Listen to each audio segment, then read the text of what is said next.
Hi everyone. You're probably wondering what a federal member's doing here, dealing with what really should be a state and council issue. And the answer's simple.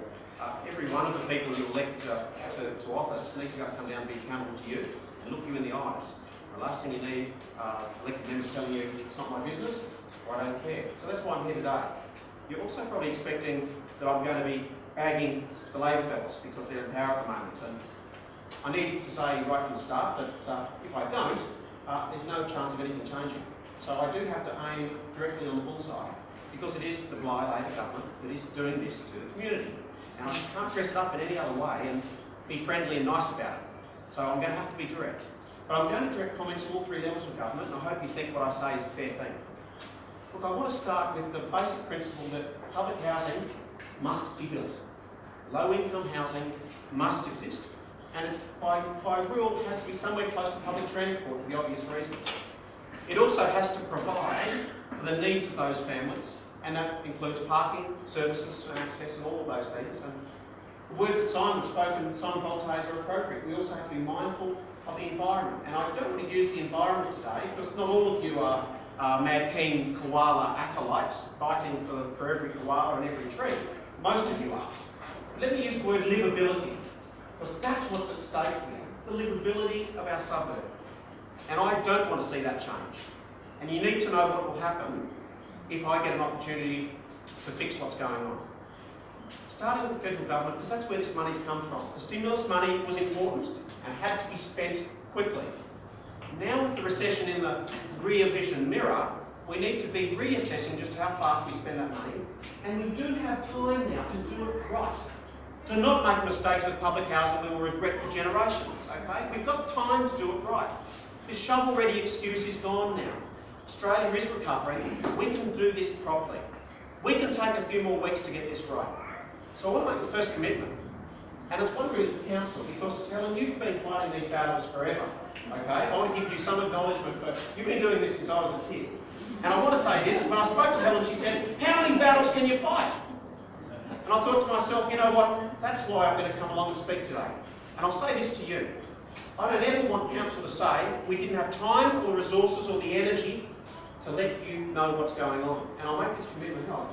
If ever something like this happens again, I will fund the mail-outs to get the information out to you so that you know it's happening well before. This meeting should have been last year, okay?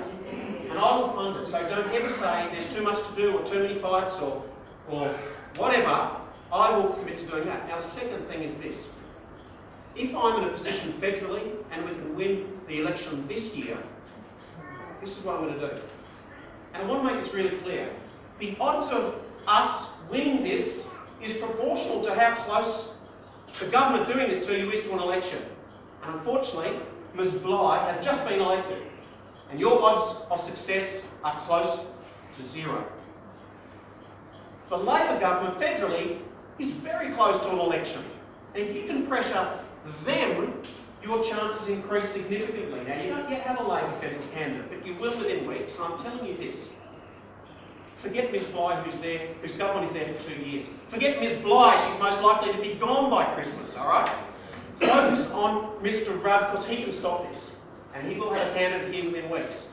The government that doesn't face an election does not answer to its people. You've seen it all along. So your federal government is the weak chink here in this armour.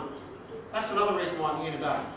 If you can get rid of Mr Rudd, I'll say one thing, there will be no more development under the name of stimulus or anything like that without this meeting happening first.